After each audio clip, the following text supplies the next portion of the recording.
This is Michael Cowan, and welcome to Trial Lawyer Nation. He helps us pan for the gold inside ourselves. You need to have grit. I mean, a lot of this is grit. I feel like I've been made a better lawyer. They're talking about something that's real to them. You have to be really careful not to be Goliath. They saved a bunch of lives and changed society forever. But let's just begin the conversation. Welcome to Trial Lawyer Nation, your source for guidance to win bigger verdicts, get more cases, and manage your practice. And now, here's your host, noteworthy author, sought-after speaker, and renowned trial lawyer, Michael Cowan. Welcome to the very first episode of Trial Lawyer Nation. I hope that you enjoy this podcast. Before we get started with our first guest, Josh Karton, I just want to talk a minute about why I'm doing this. Last year, I got into podcasts and started finding different things to listen to, but I couldn't really find anything that spoke to me as a plaintiff's personal injury lawyer. I mean, there's a couple other legal-related podcasts, but what I'm looking for is something that's going to help me try civil cases better, that's going to help me run my law practice in a way that lets me have a life but still get cases worked up right and get everything done, and how to market my practice. And since I couldn't find exactly what I was looking for, I thought, well, maybe I can make one myself. And so I reached out to some fairly high-profile figures in the industry, and surprisingly, they agreed to be interviewed. So here we are, and I hope you enjoy it. I hope that you learned as much from listening as I've done from doing these interviews. So our very first guest is Josh Karton. Josh is an extraordinary trial consultant. He works with lawyers all over the country. He actually is not a lawyer. He comes from the theater background. But what he does is he teaches lawyers to communicate through our voice, through our eyes, through our hands. Really one of the best people in the world at learning to speak to and get a jury to feel what you want to feel and what you feel about a case. So I'm really excited to have been able to interview Josh. He's actually just published a book with David Ball, Theater and Trial. I hope you learned half as much from listening as I did from interviewing him.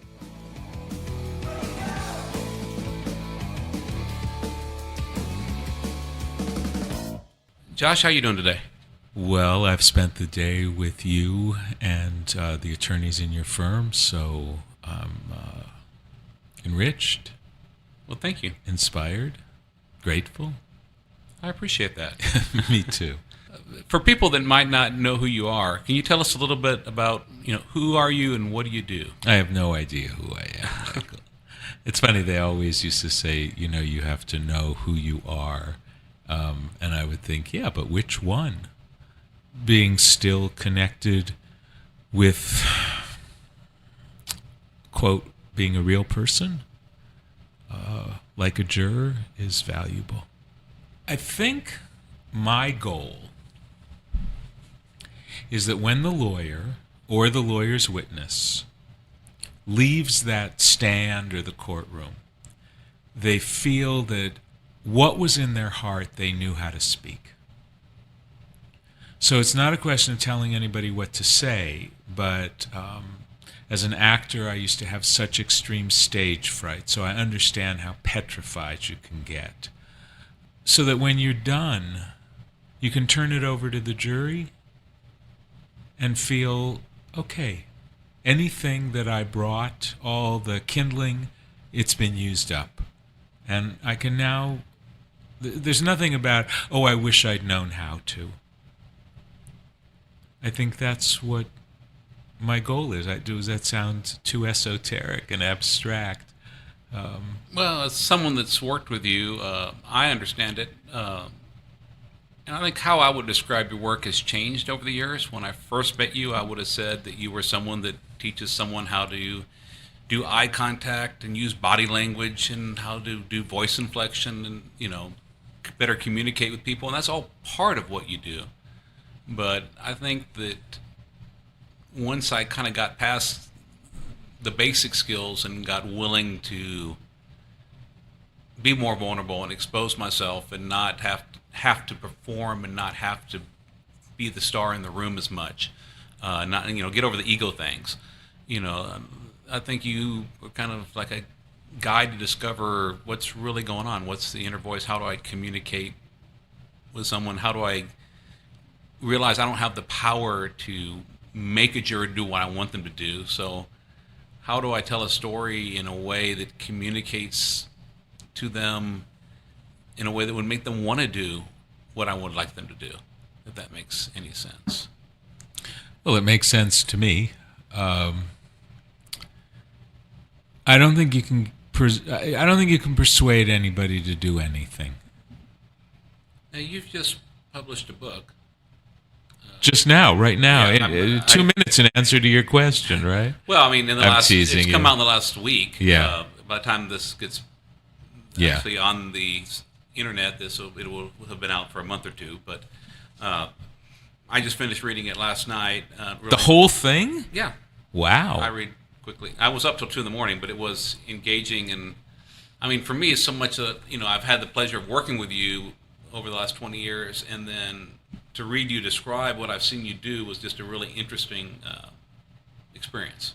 I'm really troubled that when you ask me these questions, that what comes across is fragmentary, impressionistic responses, not the actual exercises that we do to achieve those goals.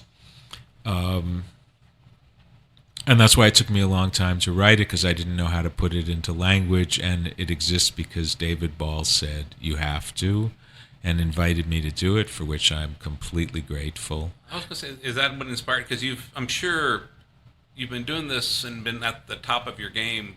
I mean, as far as I'm concerned, you're the man on this, in this field of communicating better with jurors, communicating in general. I'm sure you've had other opportunities. What is it that inspired you to write it now? Well, there was a period some years ago where people were putting out CLE workbooks, videos and workbooks. And I could just imagine people sitting, watching, filling in a workbook, getting CLE, but never actually getting up and doing it. It's a live, physical event. It's not an intellectual exercise. And David was doing, he said, there are a lot of people who are making a lot of money off what you've created, and you have to write this stuff down. And I never knew how to do it, because it happens live. It happens in the moment. It happens moment by moment, depending on what the speaker's block is, what their intention is, what the case is. It's not one size fits all. But there are exercises that I created and that help bring the person up out from under the training and result in a more effective communication. And so I tried because he asked. And then there was a very long gestation period to all this, because he was going to be putting out a new edition of Theater Tips and Strategies, which is something, 25 years ago I read in galleys before David Ball was David Ball. And he said, we'll include them. And I said, well, then just make it an appendix. And he said, no. He was very generous, a co-author. So I thought, well, these two halves have to work together. I'll do an encyclopedic concordance where I'll key all the exercises to what he's talking about. And he said, well, I'll just interview you. And so we did 5 days of interview, and then they were transcribed, and I cut and edited and arranged those. And trial guides looked at it and said, well, it's very nice, but then you have to put them back together and make a single book. So then it became this thing of how do we differentiate the two voices, how to make sure that the book has a forward momentum, even going to the dialogue of the two people. And so I'm very gratified to hear that you say it had the sound of real talking, because I think that is, so many lawyers think of it as their monologue. And what they're looking for, what's so potent, is when they have a dialogue with a jury, even if the jury isn't talking, but the lawyer is in relationship to them. And if the relationship between the two of us came through, then that was a goal.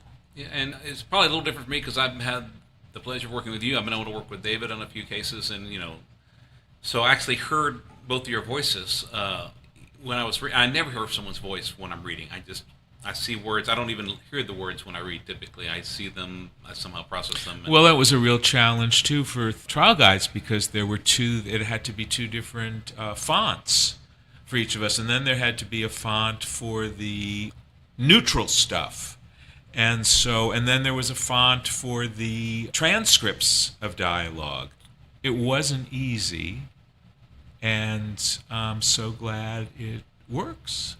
I mean, there's so many people who, the way they've put things, whether they were directors or writers or actors, some of that language became something that spoke to me.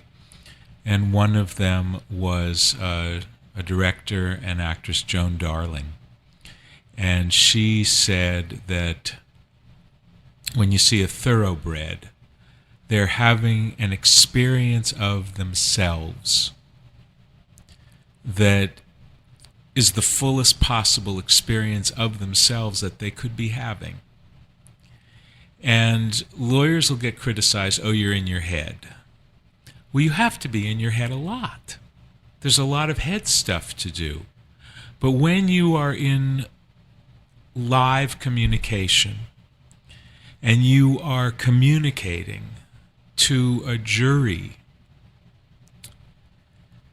I think what they're seeing is what they want to be seeing is a creature who isn't protecting him or herself, but is entirely that it's consumatory, their task to protect their client and thereby protect the juror who could be in the client's role, is using up everything that you have.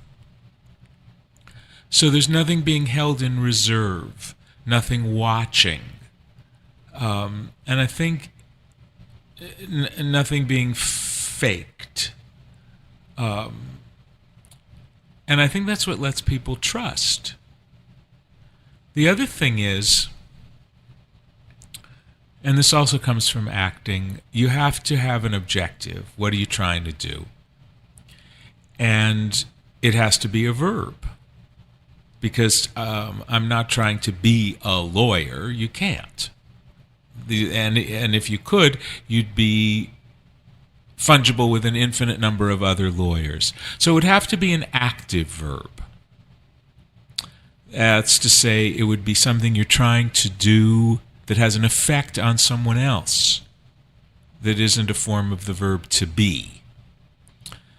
And I thought, well, most of the time, most lawyers go in trying to achieve a negative objective. I'm trying to not bore the jury. I'm trying to not lose. I'm trying to not, embarrass myself. I'm trying to not piss off the judge. Been there, yeah. And you can't achieve a negative objective. I mean, I quit smoking successfully several times because each time I would be not having a cigarette. And the only way that you're done with not having a cigarette is by having the cigarette. You have to be wanting to do something that lets the negative behavior that you're trying to eliminate, that's incompatible with it. What can you be doing that while you're doing it, it's not possible to be smoking a cigarette? So I thought, well, what's something, because as I said, I have enormous stage fright. My fear threshold's very low, and my shame threshold is very low. So what's something that if I'm committed to doing allows me to get through anything? And I came to think, well, it's the verb to protect. That if I am going to protect somebody else, and I deploy everything I have to that aim, I can get through a lot of self-consciousness, a lot of fear, a lot of self-criticism, because somebody else needs me. So in the end, I've come to feel that what we're doing when I go in as an advocate is I am protecting the jurors from this being done to them, what's being done to my client. Is that coherent? It is, and it's part of an evolution. I was thinking that, I've gone from trying to protect myself from Yes. looking bad or being embarrassed or criticism, to protecting my client and being the champion for my client, which is still important, I think, to really, in the last couple of years, thanks in part to the work I've done with you, of viewing myself as I'm here to be the protector, the guide, the conduit of truth Yeah. for this jury, so that they can go and do their job, so they can go and do justice in the world and try to make the world a better place and use the power they have in a positive way. And it's so much more enjoyable to try a case now. It really is, because the last 2 trials I've had have been joy. I've not had the headaches I used to have. It used to be I'd get out of the courtroom and I'd be exhausted, and I'd be fine because of the adrenaline when I was in there, and I'd have these horrible headaches, and then I'd eat real bad afterwards, just pig out at night. But it's just kind of what I do when I get stressed. It's one of my bad habits I'm working on overcoming. Well, somebody once said to me, "When do you eat?" And I said, "In the dark, alone." Well, I would eat in the dark, in the light, in the twilight. That wasn't my problem.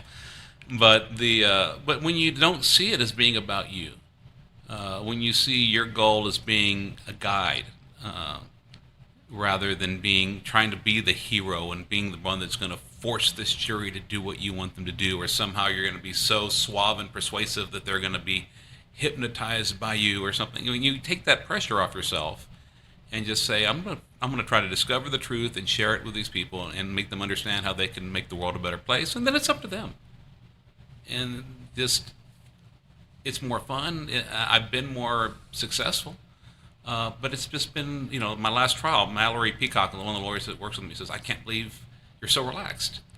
You're not stressed. You're not nervous. You're talking normally." Now, a lot of that, I've done a lot of work to try to do that, but it is such a more enjoyable experience, and because of that, I'm so much more real and relatable with the jury. Whereas before, I was much more theatrical. I would probably be more in action, have even more yelling, or even more animated. Although I'm still animated, but it wasn't as real. It was more of an act. Whereas now I'm more relaxed. It's just, I'm learning to be me, and you've helped me a lot with that, and I appreciate it. Well, I think one of the costs of it being an act is that you are ashamed of it, and you force yourself to do it. And maybe you don't know that there's an alternative. There is. But there's this, you're dragging this self-consciousness with you, because there's a kind of metallic shrillness, and you know it. Yeah. And also, I think it has something, what lawyers put on themselves. And we have such, I've unfortunately lost several friends to suicide. I've seen, the drugs, the alcohol, the other ways people act out, whether it's adultery, overeating, risky behavior, buying a bunch of crazy expensive stuff, whatever it is people do to deal with their unhappiness. I think it's so common in our profession. And, part of it is, I think it's because we take on all this pain, all this horror that we see, and we do hold ourselves responsible. And when you hold it all in, it's almost, you're not as effective at doing anything about it. It's you almost have to let it go and just trust the jury. Realize I don't have the power. I cannot win my case. I don't have the power to make anybody do anything. So I'm just going to have to learn to trust people and to bring them the truth and just have faith in them to do the right thing. And then it relieves so much stress. And then because you're not all stressed out, they seem to be more likely to do it. So here's a question that I think a lot of people are struggling with. Say about bringing them the truth. And for a lot of us, that was a lighthouse beacon of, it was like the watchword of our faith, that it was a search for the truth. And the more truthful you were, and the more unafraid of revealing the truth, whether it's about your own flaws or your client's flaws, the more vulnerable. And in this country right now, there's a lot of confusion about the truth. Which truth? Alternate facts, fake news. I was very grateful that in all the small group work that I was doing in the months after the 2016 election, people still seem to feel that they wanted the truth brought to them, and that it would distress them if they felt people were keeping it from them. But for a lot of people who go into court now, there's some real confusion about it. I hope it's okay to ask you this. It is. I think it is an issue because politically people want to believe whatever reinforces their pre-existing belief. Yeah. And so you see people that will, there'll be an accusation against someone on the other team, and no matter how flimsy the accusation, they take it as gospel when it's first made. And yet if it's someone on their team, it doesn't matter how credible and how many people they're just trying to bring this person down, or it was a long time ago, or it's excusable. And I think that at least in trial work, people seem to take it a little more seriously for some reason. And I think if we don't make the mistake of going in there and challenging their well-held beliefs. I mean, I practice in Texas. If I go in there and say Fox News is fake news, or if I go to San Francisco and call CNN the Communist News Network, I'm probably going to have people shut off on me right away. And so I kind of just don't get into that kind of stuff. And frankly, for my own peace of mind, I've become a lot less political. I've watched the news a lot less than I ever did before, because I have a limited amount of energy every day, and I'm going to choose to try to spend it on something that I can actually do something with and do something about. And the other things, I've gotten too deep into politics. I've got to know people too well on both sides of the aisle, and the disenchantment when you see how it all really works can be so deep that it's really hard to fight for one side or the other because you don't really believe that there's that big of a difference sometimes. But I do find that jurors still take their role very seriously. Absolutely. And, Well, that's what I meant. That people still want to believe that there is, Brecht says something about beware the power of goodness. And Carl Bettinger talked about that in his book, about the desire to do something good. And I'm actually seeing, not only in my own cases, but just looking at verdicts around Texas, which is a pretty conservative part of the country. And yet there's an uptick in verdicts. And wasn't Texas the first place where eyewitness testimony was being reevaluated? Do you know about that? I don't, and I apologize. No, it's it's okay. But it was because we know how. Isn't that most of the wrongful convictions? I don't know. Is that accurate? They don't have to do get solved by DNA, and that the main thing is mistaken eyewitness testimony. Yeah, people unfortunately put a lot more stock into eyewitness testimony. I know I've personally been involved in two incidents. One where I was actually the person that was assaulted, and one where I was in a place where there were people being shot. And I will honestly tell you that I can replay very vivid pictures in my mind about what happened, and I guarantee you if you had a video of either event, what vividly is in my mind is not what happened. Because the day afterwards, I didn't have these vivid pictures in my mind. It's just after reliving them over and over again, you create this picture in your mind, but it's not really what happened. And it's something I've seen. I'm going to get more esoteric, so hopefully our listeners, so bear with us. But psychodrama, the Trial Lawyers College often uses psychodrama, and I know lawyers that believe that what happens in a psychodramatic session is the truth, and the actual, every little detail that comes out is what really happened, and there's a way of rediscovering, almost like a hypnosis or a past life regression or something, where you're finding out what happened, although the person couldn't remember it until they put it into action.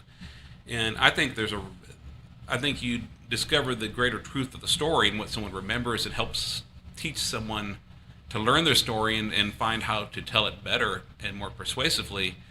But I think what you discover is what they believe happened and what they're reconstructing as what happened. I don't know that it would necessarily be the same as if you had a camera watching it.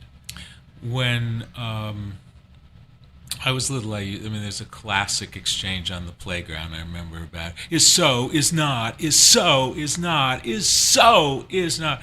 And even then, I was struck by how deep the need to be right. Where does that come from? Why is it so unsettling to say, oh, I was wrong about that, wasn't I? Before my father died,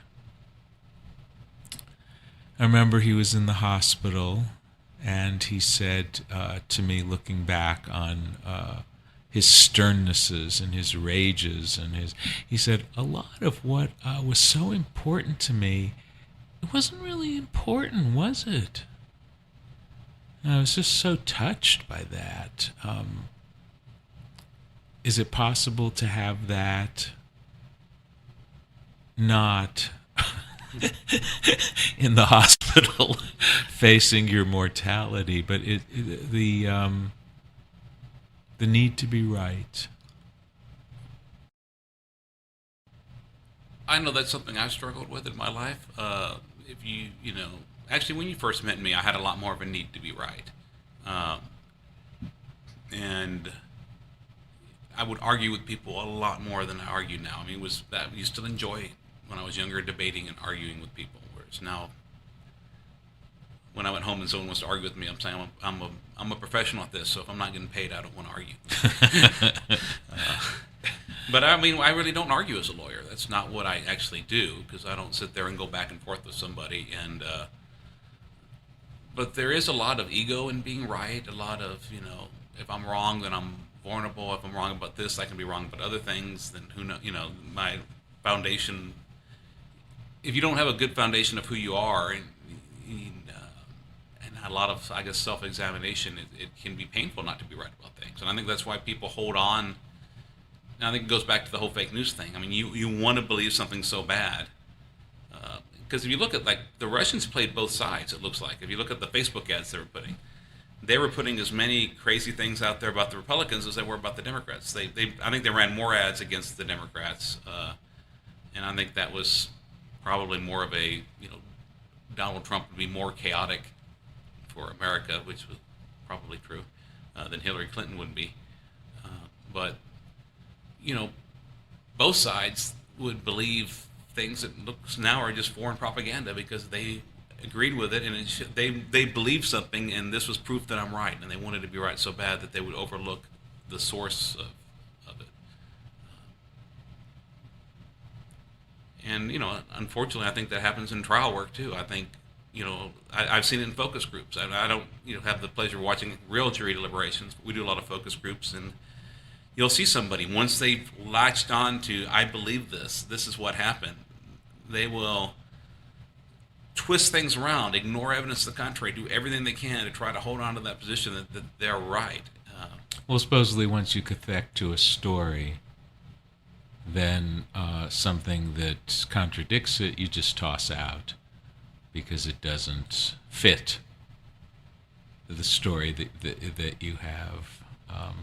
And something interesting, and we'll get to the book in a little bit, but I just finished reading your new book, and that you co-wrote with David Ball, and Artemis Malakpour, who I admire a lot, also had some comments in the book. And one thing I noticed that I think came from her is that we work a lot on eye contact. I've worked a lot on eye contact with you, starting Sure. in 97, and it is so important, to make a human connection with the juror. But she's finding that if you're making eye contact with somebody who emphatically disagrees with you, it's almost like you're staring someone in the eye and challenging them. It's not a staring contest. I mean, this whole thing about making eye contact, it's an interesting verb. It's like doing lunch. You don't really make eye contact. I mean, maybe that's what it's seen or described as afterwards. But for me, it's about being really present with the person that you're talking to. And what did I once hear that the eyes, when you're, I think maybe Michael Leaserman talked about this, that it's the brain that, see, how did this go? Something about what you're really doing is you're seeing into the brain. I don't know. But the idea of making eye contact, I think of it as you're letting somebody see into you and that you're not hiding anywhere. You're not taking refuge in any hidden corners. You're letting them see into you if they want to. And then if they don't want to, I don't think about a jury, there's somebody who doesn't want to be in eye-to-eye contact. Then it's not about I have to chase you and force you. And then, of course, there's cultures where direct eye contact is considered insolent or assaultive or challenging. And so it has to be earned. I mean, it's about being available to whatever's needed to protect who you're there to protect. And if you have to be seen to do it, if you have to struggle to find language, if you have to say I was wrong,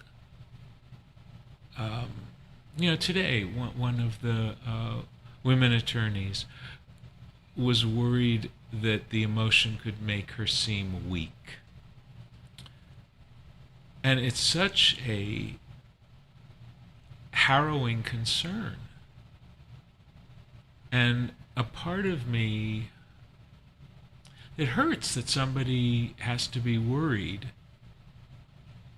that evidence of their feeling for other people is going to be used against them and they're going to be demeaned as weak. I don't like that. I agree, and actually it's funny because I hear, having a more great female trial lawyers is something that is important to me, and it's something at my firm I'm trying to promote. But as a 6'4", 200-something pound male, my biggest fear in the courtroom is a 5'2" female, and who is not showboating, who is just genuine and herself. And some of my least satisfying verdicts have come again. I mean, I remember I tried a case against she's Lindsay Guetta now. She was Lindsay Lawrence at the time, a lawyer in McAllen, and I had a slam dunk case. I was at the best venue in the state. My client stopped at a red light. An 18-wheeler comes and rear-ends him. He gets surgery, and I was young and cocky and thought I was going to knock this thing out of the park, and she was young and vulnerable and just dressed normal, talked normal, and she won that case. I got nothing. She beat me. And, I've tried several cases against her, and, I've won some, but I've never, knocked it out of the park because she's never going to get that jury mad. And, I want to be David, not Goliath. And when you're a man who's 6'4" and you're fighting against a woman who's 5'2", you have to be really careful not to be Goliath, because that's what you look like. And so I think that female lawyers, if they will not try to put on armor and not try to act tougher than, try to act extra tough or try to be something other than who they are, just like male lawyers need to be just who they are. I think they have a great power, Of course. and a power that that I have to I think I have to work extra hard on, not because of my physicality. Sure. I mean, I can very easily look like I am picking up or beating up on some witness or some, just the way I stand next to somebody. When you have to be aware of the physicality, and so I think it's, in some things it gives you confidence to be a big person, but on others, I think you have to be very self-aware, and I think that it all comes down to, if you just put down all your BS and start acting real, it all works out. But I think that the fear of showing emotion is the exact opposite fear that you should have. I think the fear you should have is the fear of not letting your true self out. Because when you let your true self out, people relate to it. Fanny Bryce said that the problem with putting on a mask, a persona, is that eventually it's going to slip, and then where are you? Well, there's a reason they stopped using masks in theater. I mean, the Greeks, everyone had a mask. They don't do that anymore. Well, they do actually in, several like Bali and places Okay. like the mask. But it's a way not of hiding, but of releasing. I remember watching some performances where some kids were in costume, and kids who were really but I mean, like, a lion costume, a full body suit. Right. And this kid, who was always the awkward, nerdy one, was doing cartwheels down the financial district in San Francisco in this suit. It gave you permission to release all your eccentricities and things, because it wasn't you.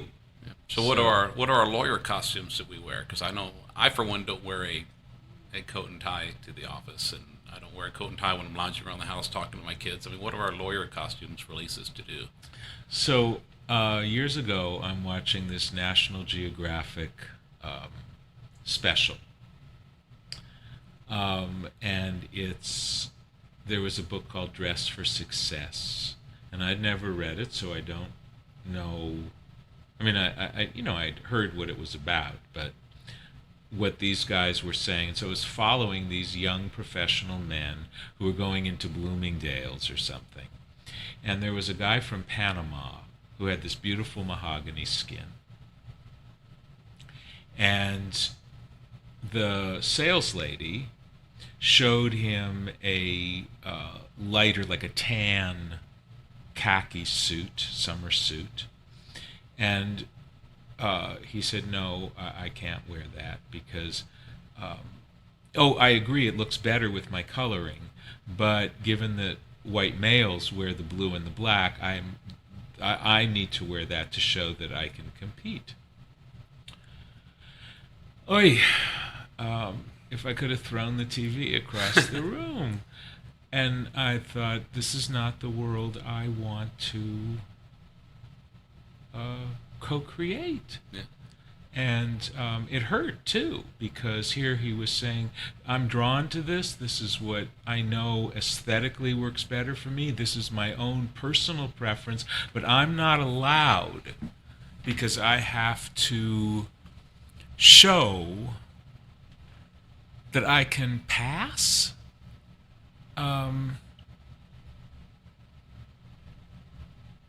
So I know, I mean, I'm surprised, actually. I've worked with some law firms that are intellectually really forward-thinking, and they're absolutely vehement that they have to wear black suits and navy suits in the courtroom, and they'll say the judges sometimes require it, that there are still courtrooms where a judge will require a woman to wear a skirt.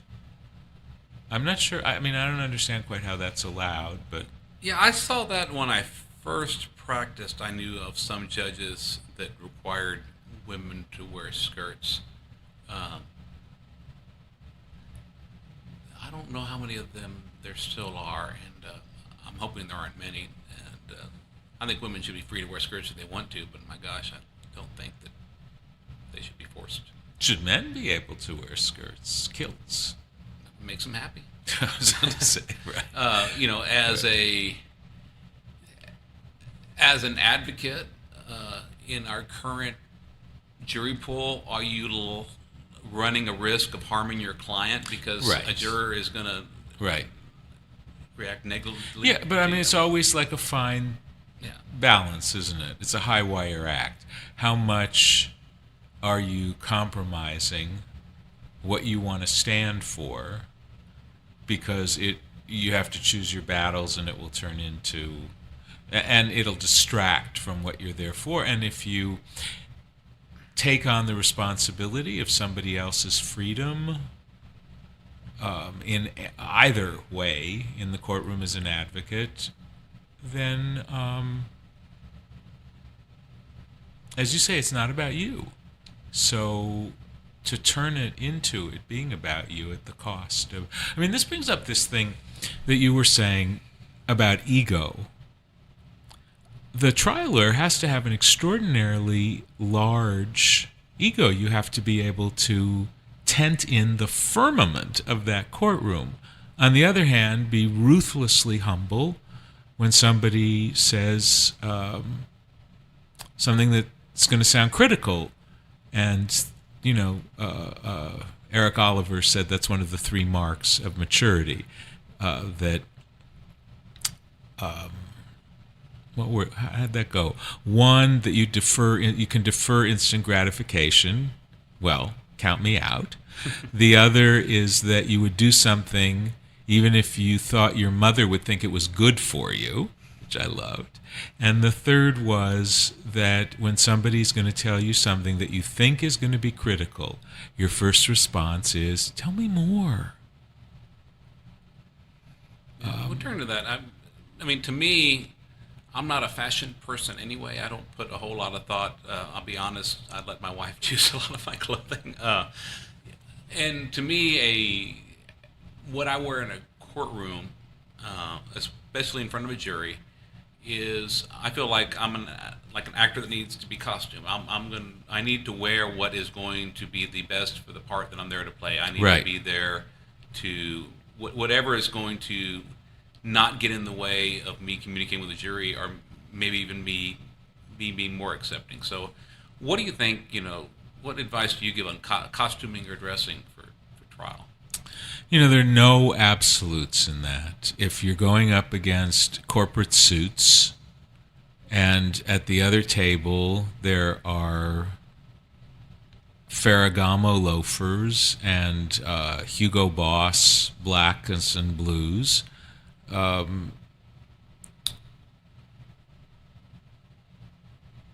there's wisdom in having a tweed sports coat and a knit tie. But again, it's like, I don't want to be talking authoritatively about outfits, because if you're really doing your work, nobody's looking at it anyway. They're looking into your eyes. And so I'm not being cranky about it, and I understand you have to ask, but I didn't have to ask. I was just curious. No, I mean, one has to ask.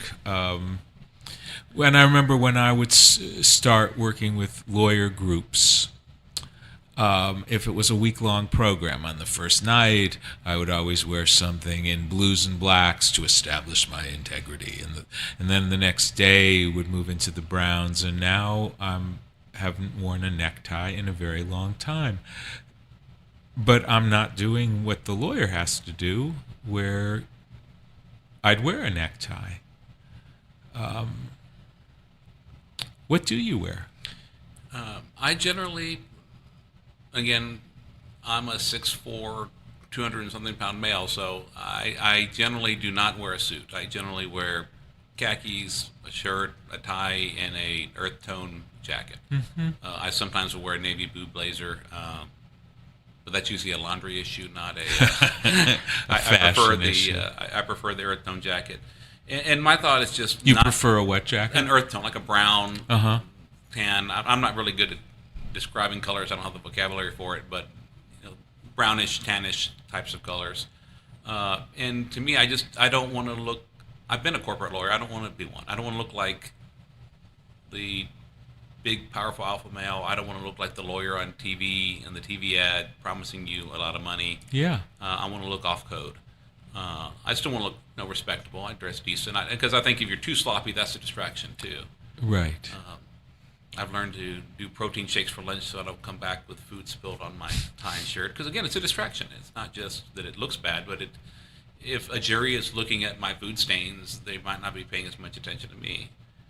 So I try to, like I said, just look decent, but not anything too expensive, too flamboyant. And I know people that get away with it otherwise. Yes, people who say my credibility in front of that jury is based on the Rolex watch. That bothers me. But then again, I'm not a person that feels comfortable. My father gave me his Rolex watch, and it was a big emotional deal because it's one he'd had for years and years. About 10 years ago, and it means a lot to me. I still have it. I will never give it away. But I think I've worn it twice. Like 2 days, because I don't feel comfortable wearing a Rolex watch. And it's not that I can't afford a Rolex watch. Do you wear a wristwatch? I occasionally wear a Garmin wristwatch because it tracks my steps and I can use it when I run. But no, I'm not really a watch person. For years, my mother would say, I don't understand how you exist without a watch. And there was just something about, I just have this one body. And it was not the one I requested, but here it is. And strapping a timepiece on one of my wrists just felt like, no, I don't want that. So, and I've never missed a plane. So. But, like I said, and I'm not criticizing people that do, but No. I do think there is a danger to, looking like the slick lawyer. Yeah. It's just that one person's slick lawyer is another person's successful lawyer, and one person's architect college professor is another person's inappropriate. And I'm with you. If I had my druthers, it's something that has texture, something that doesn't bespeak corporate power or protecting it, and that's my wedge. That's the aperture through which I see things. Absolutely. Thank you. Thank you so much, Josh. I've really enjoyed our conversation, and I look forward to working with you more in the future. Yes, more soon. Yeah, absolutely.